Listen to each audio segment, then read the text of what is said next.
I think that this is situational because there's probably some situations where you're like, after a night out, had some tequila, you're like, I don't know what's about to happen in there. And that's a different story. And to be honest, I don't know how to help you. Or you're on a coffee date with someone and you're like, oh shit. Sometimes the smell of coffee, I'm like, I'm literally going to poop my pants. Oh my God. Can we talk about the time I was walking in Target and I literally thought I was going to poop my pants? Welcome to Pelvic POV with your hosts and doctors of physical therapy, Amanda Neary and Hannah Meyer. Hey guys, welcome back to another episode of Pelvic POV. Where you're freaks for us and we're freaks for your pelvis, baby. Today, we are going to talk about how to poop like a queen or poop like a badass. We were trying to decide between those two titles. Yeah, we don't know what we like more yet. I kind of like poop like a badass because like the pun, but I like poop like a queen because it's like more elegant. But I think we're going to go with poop like a queen. Yeah, TBD on what this episode is called. But if you're listening now, you probably know what it's called. So. Because the title will be there.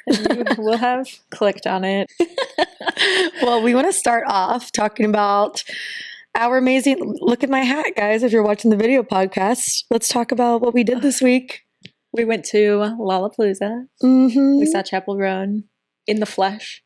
We saw her in the flesh, guys. It was crazy. We almost had a heat stroke. Me and Amanda were both like in the crowd, like internally panicking, but we didn't want to tell each other that we were panicking because we didn't want to freak the other one out. I thought she was cool the whole time. She thought I was cool the whole time. And we were both freaking out because of how many people were at this concert. And there was no chance we were going to leave this crowd. No. We wouldn't get back in. We had to stay. And Amanda told me before the concert started, she looked at me and she goes, I just want to let you know, if you pass out, I will be so mad at you for making me miss Chapel Roan. I was joking, but we witnessed. She was not joking. Sorry, my voice is still recovering a little bit. But we witnessed two people faint in the crowd, and we were like helping people call for a medic for them. And it got a little scary for a minute because the medics couldn't really get to them. So then like their friends ended up carrying them out, which was probably the move anyway. And we were like helping that. And then I was joking with Hannah. I was like, if you fainted and made me miss Chapel Roan, I would never forgive you. And then the entire rest of the concert, I was like, do I feel like I'm going to faint right now? It is really hot. But I was good. We made it through. It was watching the videos back. It was just like so exceptional. Yeah, no, to be able to go there. I was pissed that I didn't record the entire concert because I was home laying in bed at night and I was just rewatching every single clip that I recorded. And I was just like, I can't believe I was there. Yeah, it was wild. There's so many TikToks now. There's so many. Go watch our TikTok that we made. We made an iconic TikTok. We did make an iconic TikTok, and it's not viral yet, so that's upsetting. Go pump it up. We posted it and we were like, oh my God, are you ready to go viral? And then it stops at like 200 likes and we're like, shit.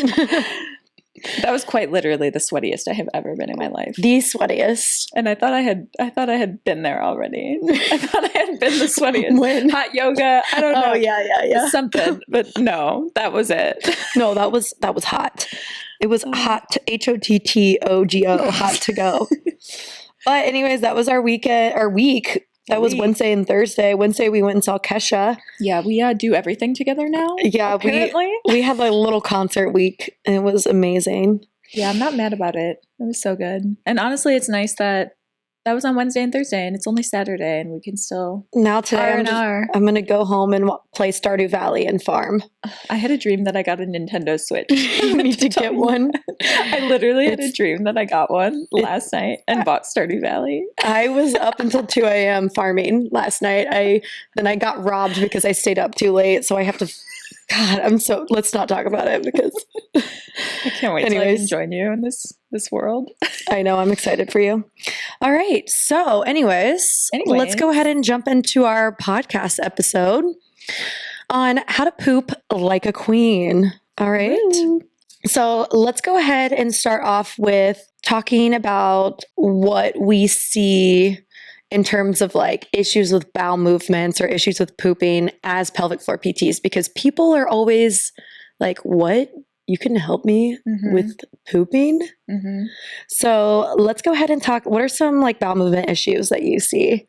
Yeah. I want to start off by saying when people call in to book an appointment, I feel like when it's bowel related, that's when I get the most questions of whether or not we treat that. I don't know if that makes sense, but people will call and say, I don't know if this is something you can help me with, but I have constipation.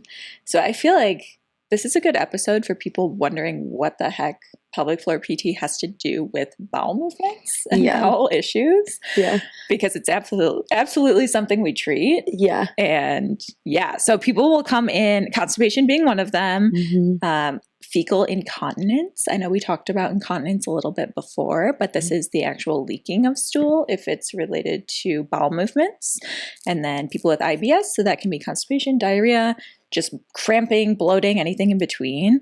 I've seen people just for bloating before. Yeah. We can talk about that. Yeah. Like how we, because that's a common question. I can't say this word.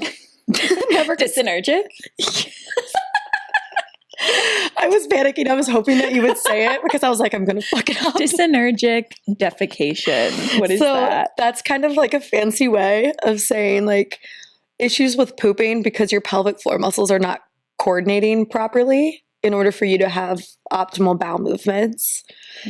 But those are kind of some examples. And we see other things. A lot of times I see people for something else, but then they'll also have like IBS or like something bowel related, and then we'll treat it as a subset too. That's a good point, because I feel like a lot of times in my subjective assessment, we always ask about bowel and bladder, and that's when the bowel issues will actually present themselves, or that's when we'll begin talking about it. Someone will have come in for something else, and then we realize that constipation is part of their overall presentation. Yes. We screen everything, which we talked about in our No Such Thing as TMI episode. We ask about constipation because even if you don't think that it's contributing to your pelvic floor symptoms, it could be, and you don't even know it. Yeah. It could be contributing to your tailbone pain. Absolutely. I feel like straining is so common among patients with bowel issues that come in, and that's definitely something we want to touch on today. So what are all the things that straining contributes to or can cause that we see in pelvic floor? Hemorrhoids. That's a big question that I get. Everyone's like, what are hemorrhoids? Someone asked me that this week, and I know she's listening. We know who you are. I describe hemorrhoids. I'm like, they kind of look like, an external hemorrhoid kind of looks like a skin tag. Like, have you ever had a skin tag on like your armpit or something, guys? Have you? No. I had a skin tag on my armpit before. Specifically the armpit. Yeah, I had a skin tag on my armpit before, and that's kind of what hemorrhoids look like, but it's like on your butthole. Yeah. They can be external or internal, so they can be in the actual rectum. What is a hemorrhoid, Hannah? Pretty much what hemorrhoids are just like swollen veins that come up when we have too much pressure on the pelvic floor. If you're sitting on the toilet for too long and you're in that like hip flexion position, you have a lot of pressure on the pelvic floor muscles. That's why pregnancy, you commonly will get hemorrhoids. They might not even necessarily be from straining, but you just have more pressure on the pelvic floor muscles because you're growing your baby inside of you. And it's putting more pressure down there to cause hemorrhoids or like swollen veins.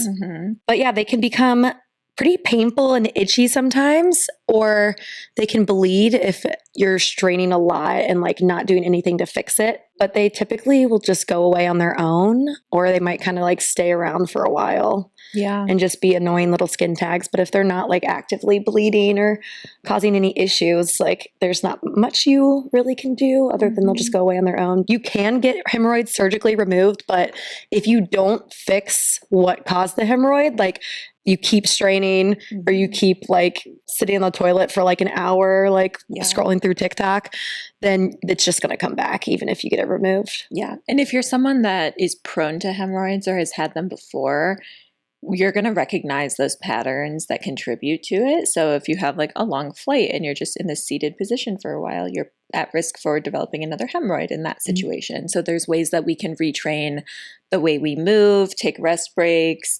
breathe, lengthen the pelvic floor to prevent further hemorrhoids from developing. But once you have one, there's not like, we're not treating hemorrhoids as pelvic floor PTs. Yeah. People always ask that. They're like, how do I get rid of these hemorrhoids?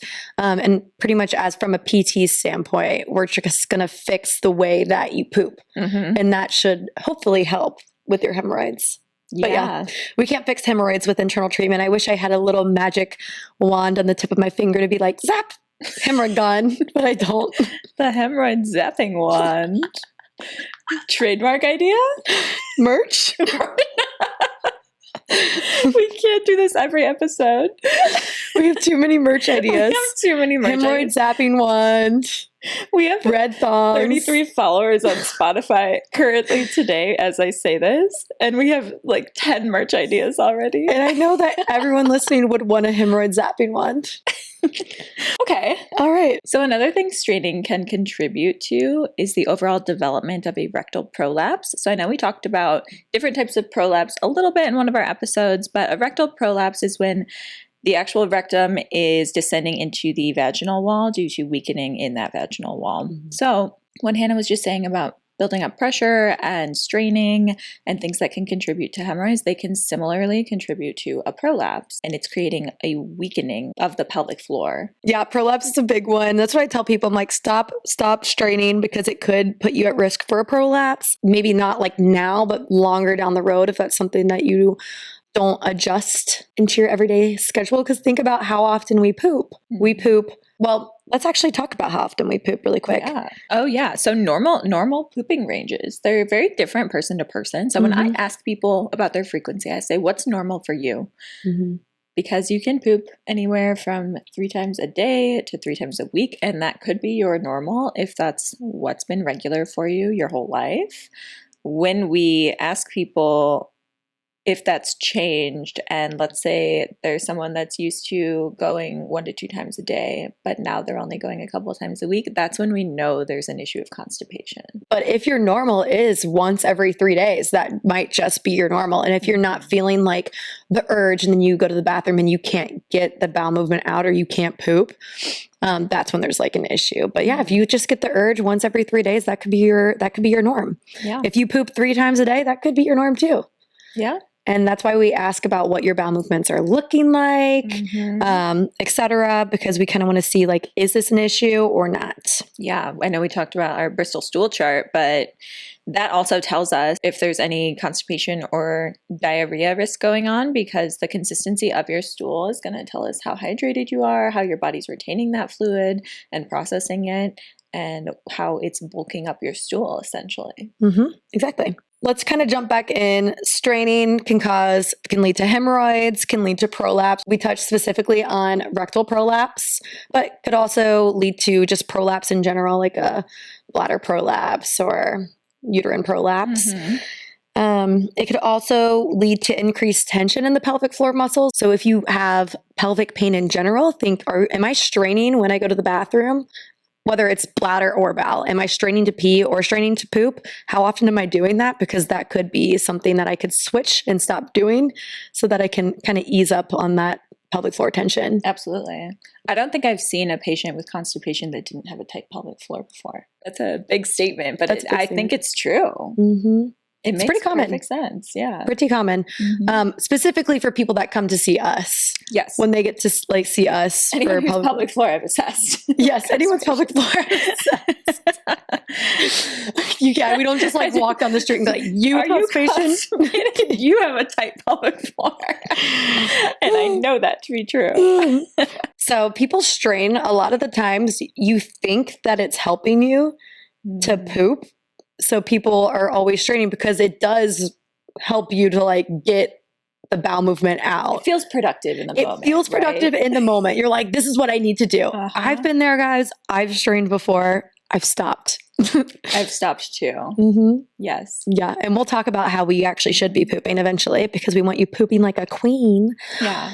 But a lot of times the reason why it is productive in the moment is because you're generating so much internal pressure. You're doing the Valsalva maneuver. So you're holding your breath and putting so much pressure down on your pelvic floor that it's like, there's only one way for this to go and it's out. Mm-hmm. But what you're really doing is tightening up your pelvic floor muscles most of the time when you're straining, which is not as efficient to have a bowel movement. Yeah. It's basically counterintuitive for the body, but you're overriding your body's natural pooping mechanism because you're not wanting to wait for it to kick in. Or you don't have the right tools.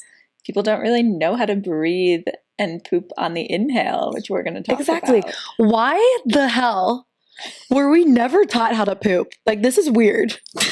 We were taught some weird things in school. We were never taught how to poop. No one taught us how to poop. And like, I guess it's like something that you do naturally.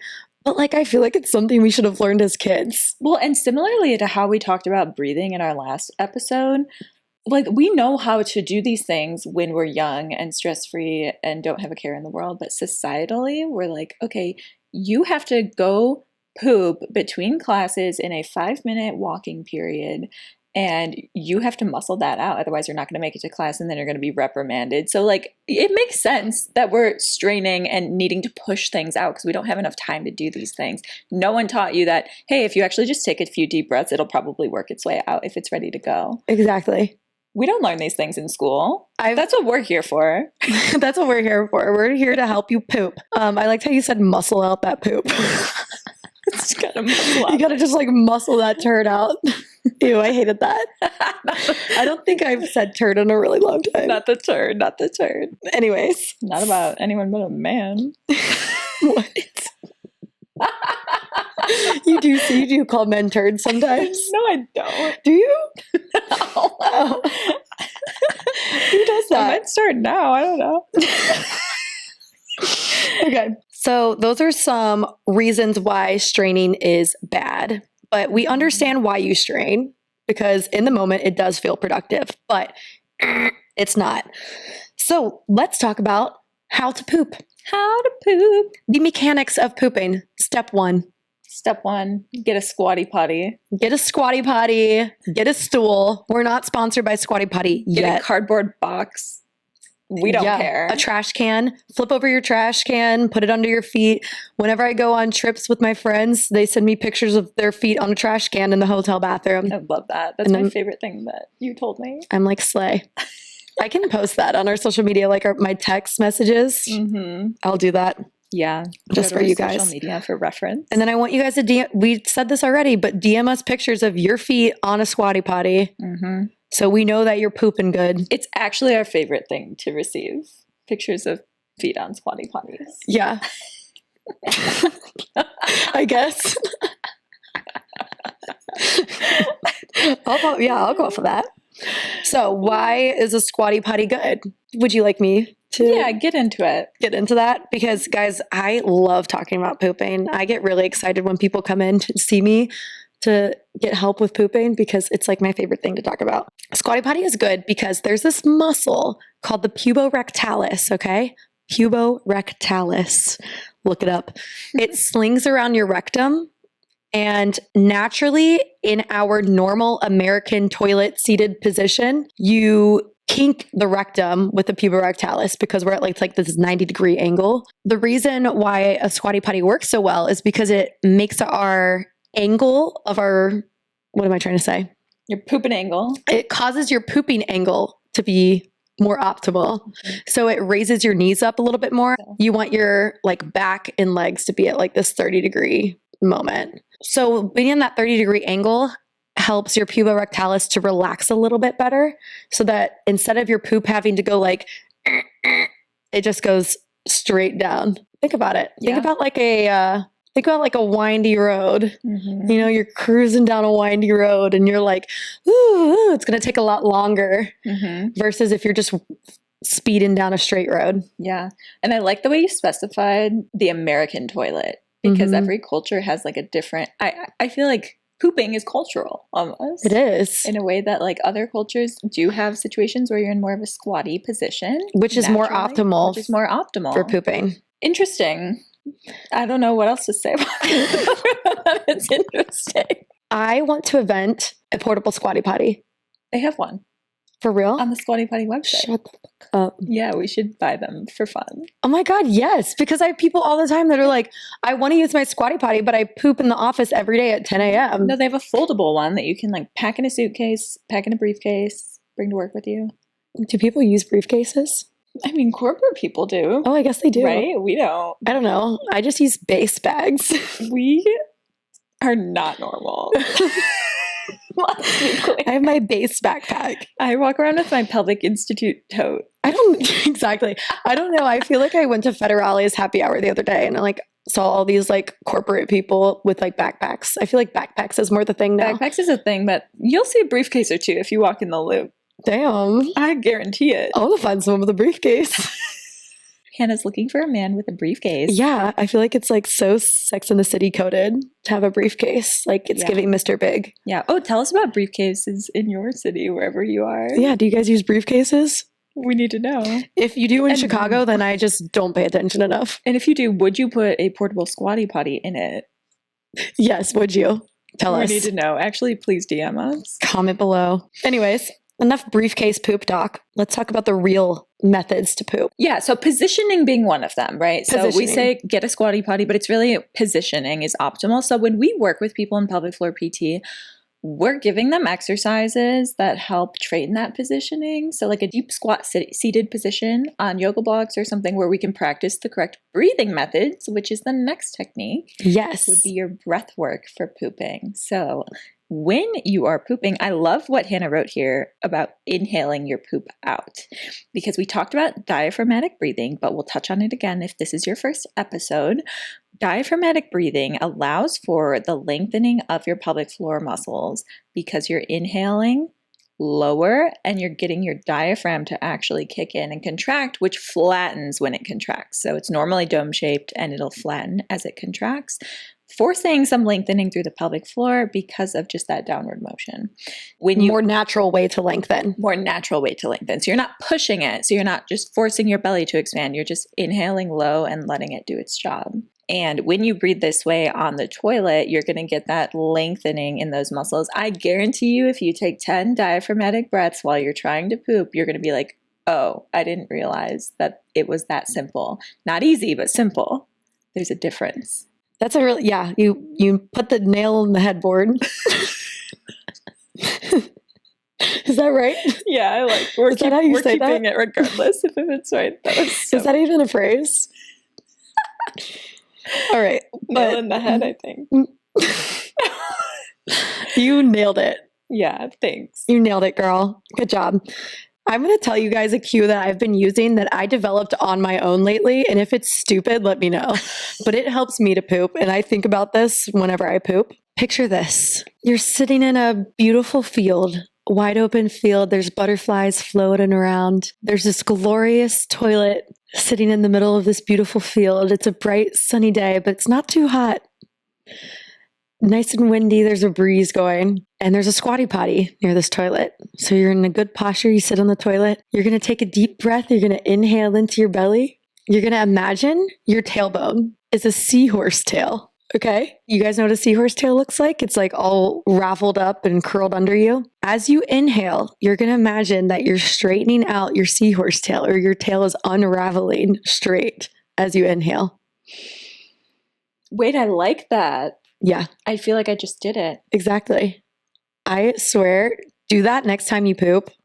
As you inhale, imagine you're like unraveling your tail or unraveling your tailbone. It kind of makes those posterior muscles fire a little bit more to lengthen more, or to relax, I guess I should say. I invented that cue. That's really good. Yeah, I don't know how I came up with it. I was with a patient one day and we could not figure out how to get those muscles to relax. So I was like trying like a crap ton of different cues, like weird things. I don't know, it's very mental to try to get your pelvic floor muscles to relax. So if that doesn't work for you, like totally fine, but everyone's different. But that's how I came up with the cue. That's good. Sometimes people look at me and they're like, what the hell are you talking about? And I'm like, I guess it just doesn't work for you. Let's move on to a new cue. But yeah, so that's the cue I use for inhaling my poop out. Inhaling. What do you do for exhaling? For exhaling, I say blow out of your mouth through pursed lips. So blow like you're blowing bubbles. Never hold your breath. No Emphasis on that. Valsalva. No Valsalva maneuver. Don't hold your breath. Make sure you blow out like you're blowing bubbles. I think the main reason for this is because it doesn't cause your pelvic floor muscles to tense up as much. Versus if you're holding your breath, you can tense those muscles up. Mm-hmm. So by exhaling through your mouth, you're ensuring that you're not holding your breath. And it also kind of slightly braces your abdomen a little bit to help continue the poop to go out. Mm-hmm. You guys can try it right now. Oh, I almost whistled. I can't even whistle. Or sometimes I tell people like, what did you just say? I can't whistle. You almost just whistled for the first time and I just skipped over it. I'm so sorry I took that from you. So you're going to exhale out of your mouth like you're blowing bubbles. For this verbal cue, imagine you are trying to pass gas without anyone knowing. Like if you're like leaning to you're sitting in class and you're like, I have to fart. You know what I mean? Yeah, I do. Does it kind of work for you? Yeah, maybe. That's my cue a little. I've never done So then that you're not before. straining because you're not like trying to like blow out your fart. Mm-hmm. You're not trying to muscle your fart I'm out. not trying to blow out your ass. You're just gently like, Yeah, right? digging it. So those are my cue. Unravel the seahorse tail and then exhale like blowing bubbles. Mm-hmm. Mm-hmm. So the gist of it is positioning and breathing and making sure you're not engaging any muscles. This is the main thing. It's don't muscle it, right? Don't muscle it. Summarize, okay? Step 1, squatty potty. Make sure you're not like slouched over. I tell people you can rest your elbows on your knees if you want, but keep a good posture so that you can take good diaphragmatic breaths for step 2. Inhale your poop out. Diaphragmatic breath down into your pelvic floor, relaxing your muscles, unraveling your seahorse tail. Step 3, exhale like you're blowing bubbles, like you're trying to let out a little fart. Okay? You don't want anyone to know about your fart. Everyone's done it. Even Kim Kardashian farts, guys. Probably. Has anyone seen it though? I don't know. I feel like someone asked her in an interview one time and she's like, I don't do that. And I was like, so funny. I was like, damn. Don't do that. I swear I watched an interview because I'm lying for me. I swear everyone, it's like when people say they don't pee in the shower, but that's for another episode. All right. So good summary, Hannah. That was awesome. Yeah. You can tell how passionate I am about pooping. Like I get into it. I tell people that on calls. I'm like, Hannah loves pooping. No, yeah. Like send me your constipation people. Seriously. Like I love it. So what are some healthy bowel habits, generally speaking? One would be hydration. So we always ask people about their hydration, and we don't just ask how much water they're drinking, but how they drink it too. And I don't know if we've talked about chugging versus sipping yet. I don't think so. But to properly hydrate your body, you don't want to chug all of your water at once. Your body can only process so much water at once, and then your bladder is going to fill a little bit faster if you have all of this fluid, and it's not actually going to absorb that liquid. It's going to make you think you have to go to the bathroom faster, and then you're going to pee all of that out. So you'll notice sometimes if you chug a bottle of water, you're just going to pee out clear liquid like an hour later. So I always ask people, how are you sipping your water? I know social media wise, like 10 years ago, I feel like Jennifer Aniston made a post about how first thing in the morning she chugs a glass of water, and it became this viral thing that like you wake up and you have to chug a glass of water to start your day. And I'm like, starting your day with water is awesome. You can sip that glass of water throughout your first hour of the day. It doesn't have to be this race. And if you do start sipping your water, you'll still take in as much, and you'll notice that like maybe your bladder is less irritated, and you might notice different consistency of your stool, of your bowel movements. Yeah. So that's an interesting thing that we like to retrain. Oh yeah. Pelvic floor PT. That's a good point. But yeah, I usually recommend minimum 64 ounces of water per day. So I'll say 64 ounces of water, or I'll say a Stanley and a half. Stanley and a half. That's what I tell people. I'm like, I want you to drink like a Stanley and a half of water a day, or 2 Stanleys if you're balling. Mm-hmm. For pregnancy, postpartum, or like post-surgery, something like that, I usually recommend like 80 ounces. So that's 2 Stanleys. Yeah. That's a good minimum, because I feel like most people aren't even meeting that. Yeah. If someone is a hydration boss, I'll say cut your body weight in half and try to meet that in fluid ounces. Okay. You're really, especially like in the summer, I did not drink enough water this week. I know I didn't either. I did not either. I sweated it all out. Sidebar, at Lollapalooza, I brought a hydration backpack with me because I was like, we're going to be smart about this. We're going to hydrate. It was 95 degrees. I don't even know what the real feel was. Don't want to know. Mm-mm. The line to fill the hydration pack was 40 minutes long, and we were not going to make it to our concert in time. So we were like, we have a decision right now. Be healthy, hydrated, and not pass out, or go see Chapel Roan. Yeah. And we obviously chose the latter. Sometimes we make mistakes too. Yeah. Okay, we're not perfect. We don't judge people when we're asking about hydration. And I always feel like such a stickler when I'm like, how much water do you drink? And they're like, not enough. And I'm like, don't worry, I'm not going to like kill you for just like not drinking water. Because why are we asking? It's our baseline. It's just to say right now with these symptoms, this is what you're currently doing. And if you come in 3 weeks from now and your symptoms are different and you've changed one of those habits, we want to see what's correlated with what and just ultimately put the puzzle together to figure out what's going to help. So hydration being a healthy bowel habit. The reason why specifically with bowels it's good to get a lot of water in is because as your poop moves through your colon, it loses water throughout the colon. So if your poop is sitting in your colon longer, it's going to lose more and more water as it sits in there. And that's why you get these hard, I call them like rabbit turds, because your poop gets so hard if it sits in your colon so long. Yeah. So if you stay hydrated, it can help that poop to kind of slide through. That's a good point. Good sidebar. What's another general healthy bowel habit? Exercise. Exercise. Just movement in general. Mm-hmm. I think moving your abdomen, going on a run, cardio can help stimulate some more like peristalsis. You guys ever been on a run and then you feel like you're going to shit your pants? Mm-hmm. Back in college when after like a night out, if I was like constipated or something, I would just instinctively just start like bouncing in place. Nice. Do, like some little hops, and then it would make me have to poop. And I was like, there's something to this. I don't know what. Yeah. There's something to this. Yeah, exactly.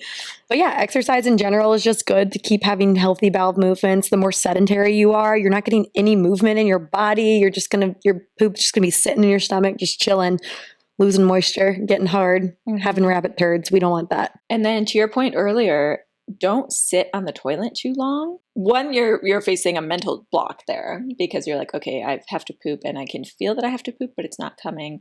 And that's when you're going to not be able to relax those muscles as well. You're going to get into straining mode where it's like, okay, I got to force this out some way or another. And you're going to reduce pressure on the pelvic floor by getting up and taking a little break. So I always say if it's not ready in 10 minutes, it's not ready yet. To get up, walk around, and then try again. Or you can do like a little constipation flow, which I'll like give people some exercises to kind of work on to see if it can stimulate a bowel movement or give you the urge. Yeah.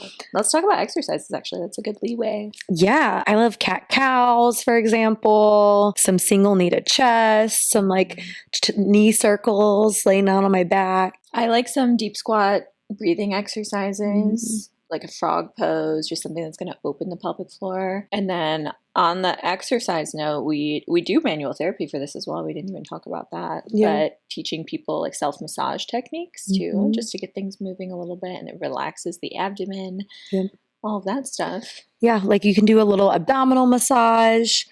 We can definitely teach you that. If you ever come to Pelvic Floor PT, it can teach you a little poop massage that you can give yourself that can help kind of stimulate that peristalsis, which is just the involuntary contraction and relaxation of the intestine to kind of push the poop along in your colon. That's a good point. There's a really good video, maybe we can link it, that I show people sometimes on how poop moves through your colon. Oh, that's cool. Yeah, I can maybe link that. It's a YouTube video. I really love it. Those are our big takeaways. And so pelvic floor PT isn't always the answer when it comes to constipation, IBS, things like this, but we can help.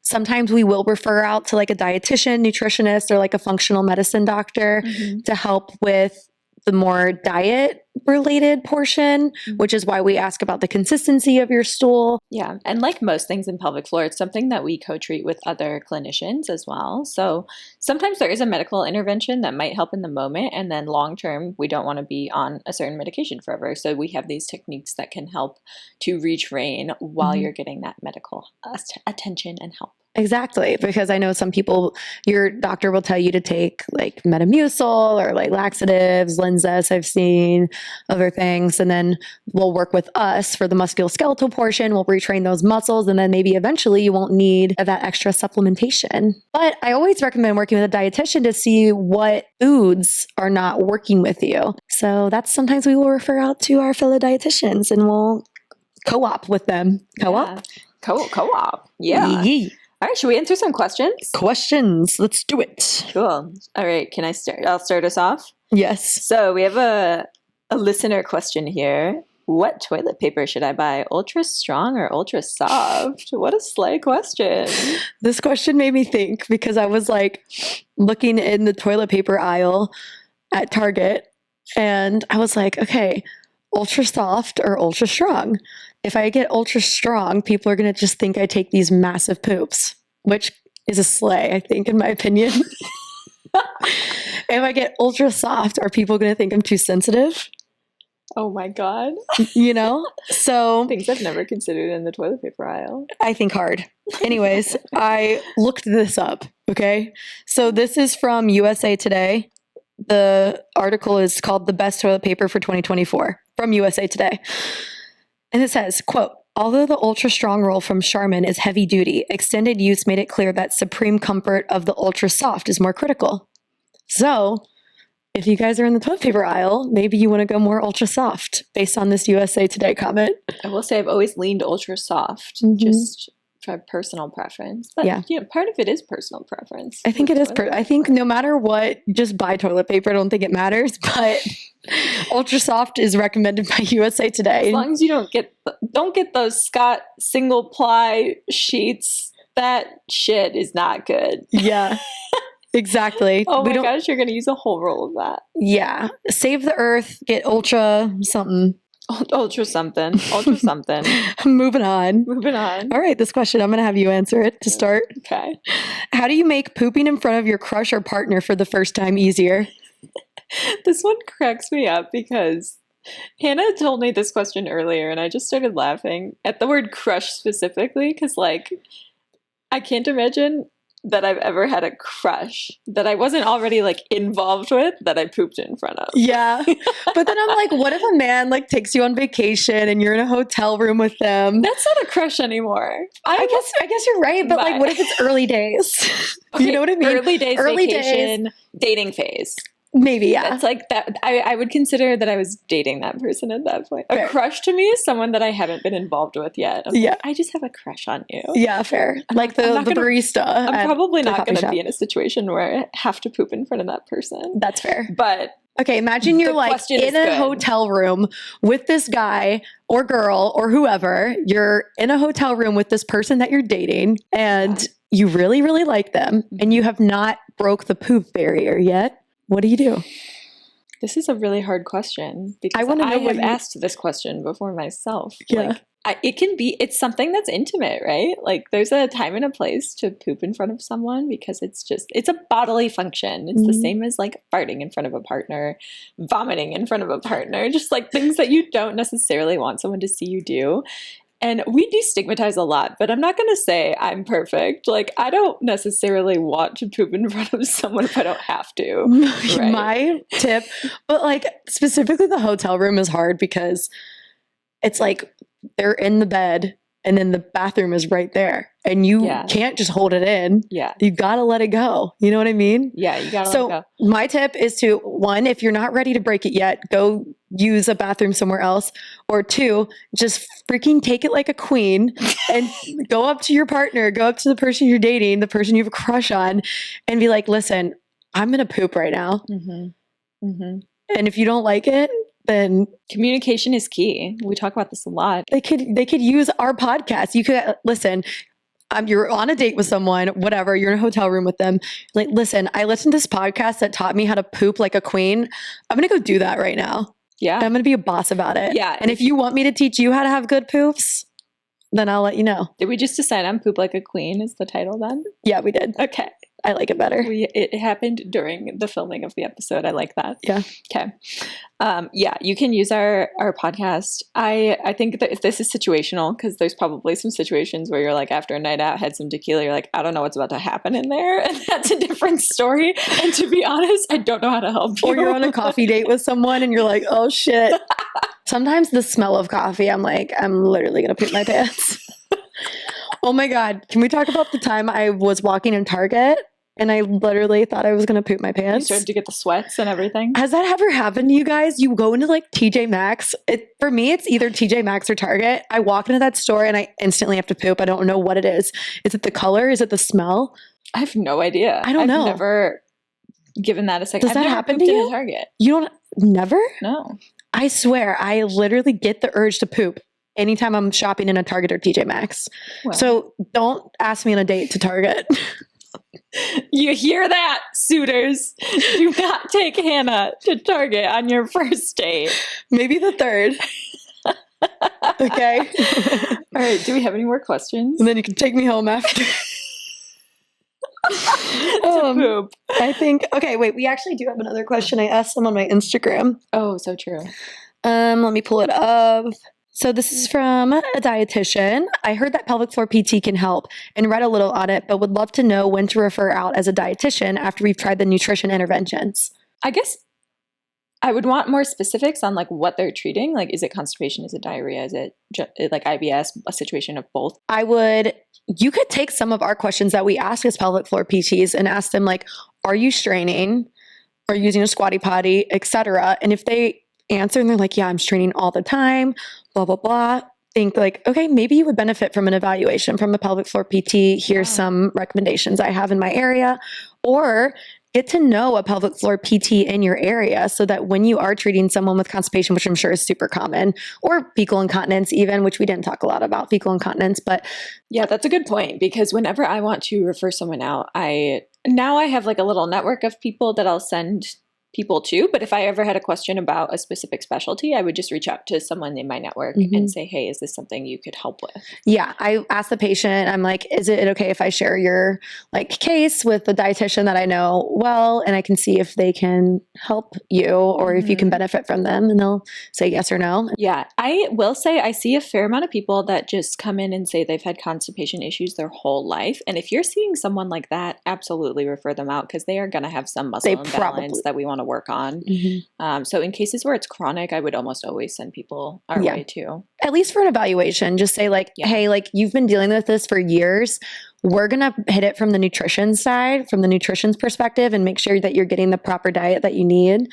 But you also may need some interventions from a physical therapist. And guess what? I listened to this podcast and they could probably help you, even if it's just one session. Yeah. Love that. Or send them this episode. Woo! All right. And then I had one more question. Oh, wow. We have so many questions today. I know. And we actually already answered this, but I just want to make sure that we touch on it because we specifically were sent this question. How often is optimal for pooping and what should it look like? So yeah, we touched on it can be different for everyone, from anywhere from like 3 times a day to 3 times a week. I would love to get a dietitian or a functional medicine provider even on here to talk about this a little bit more.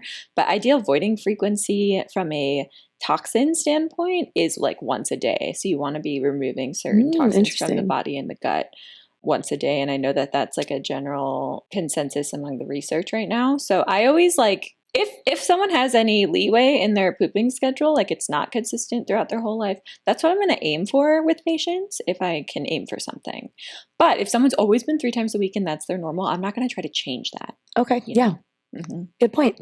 And then what should it look like? We usually aim for around the type 4 on the Bristol stool chart, which is just like a smooth sausage-like strip. We can link our Bristol stool chart in this week's episode too. Yeah. So it should nice and smooth, not hard like rabbit poop, not liquidy and fluffy. Right in the middle, baby. Yep. That's how I like it. That's how I like it. That's how I like my poop like I like my Twinkies. I like my poop like I like my like what else looks like that? I like my poop like I like my Tootsie Rolls. Ew. Smooth and soft. Oh, I'm never getting a Twinkie again. Or maybe I will more now. Oh. Ew. Yeah, what is? We gotta cut that out. I can't believe I just said that. That was crazy. Anyways, guys, that is all for our questions today. I hope we touched on pooping a little bit. We'll get a dietitian on here soon or some other providers to talk about their roles in pooping. Yeah. Make sure you are following us on social media at Pelvic POV.